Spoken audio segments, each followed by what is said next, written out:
Some Republicans worry that Tea Party candidates are settling too comfortably into their roles as unruly insurgents and could prove hard to manage if they get elected.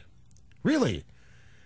So here the Tea Party represents the salvation. Do you understand? Remember when I have said, and you know this, that Reagan was considered an embarrassment to the Republican upper class. They agreed with Tip O'Neill. Reagan was a dunce. They couldn't do much about it because the guy won landslides. But they had no appreciation for him. And these are the people who are embarrassed of the pro-life movement because they have to go to Republican conventions with those people. And their friends in the Democrat side of the ruling class tease them and give them grief over being in a party with a bunch of hayseed hick pro-lifers, which is not acceptable thinking. Pro-lifism, not acceptable thinking in the ruling class. So some Republicans worry that Tea Party candidates are settling too comfortably into their roles as unruly insurgents and could prove hard to manage if they get elected. Rand Paul, who beat Republican establishment favorite Trey Grayson in Kentucky, told National Review that he would seek to join forces with Republicans Jim DeMint and Tom Coburn of Oklahoma, who are unafraid to stand up and who have blocked numerous bills advanced by both parties deemed by the pair as expanding government. Former Senate Majority Leader Trent Lott, and here we get to the meat of the piece, now a Washington lobbyist, warned that a robust block of rabble-rousers spells further Senate dysfunction. We don't need a lot of Jim DeMint disciples here. As soon as they get here, we need to co-opt them. And he's not even in the Senate.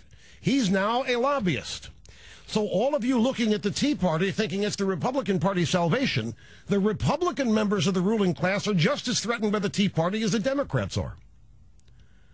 Because the Tea Party is outsiders. The Tea Party's not in the big clique.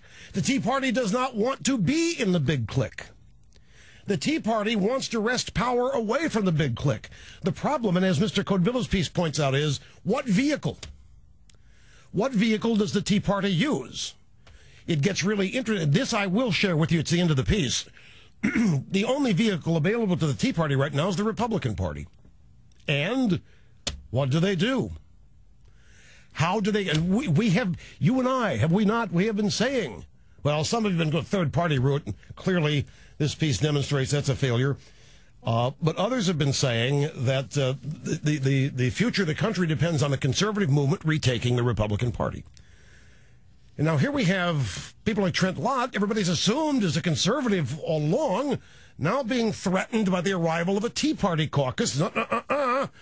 We don't need any more Jim DeMint around here. We gotta co-opt these people as soon as they get here. But Lott said he's not expecting a Tea Party sweep.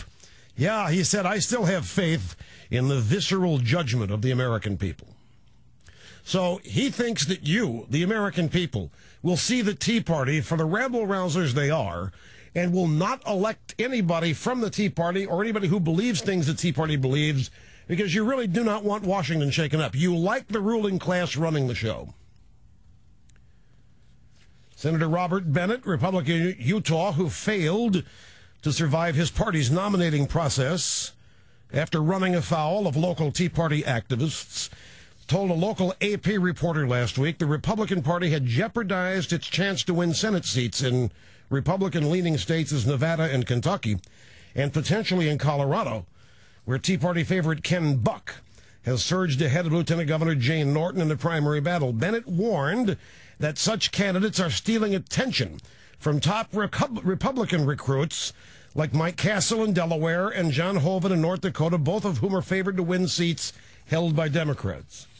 But it is not in the cards for these Tea Party people to win. And this explains it. In part, this piece. Now, it's at the American Spectator. We'll link to it at rushlimbaugh.com. And as I say, I'll be talking about it extensively during the program today, along with all the other things in the news. It's 16 pages, much too long to read in its entirety here.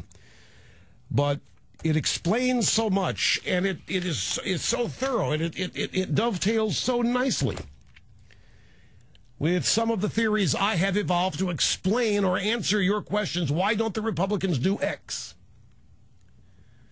You notice that Trent Lott displays more anger and more hostility toward any potential new conservative members of the Republican Party than he would ever display to even the most radical of his Democrat congressional colleagues who led the charge to get him out of leadership in the Republican Party. But he was taken care of. He's now a lobbyist.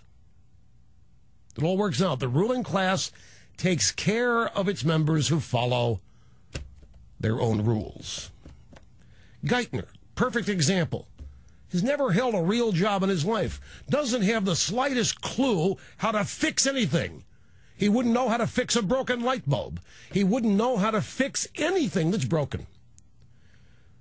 The men in the country class are the fixers, and they are looked upon with disdain. Quit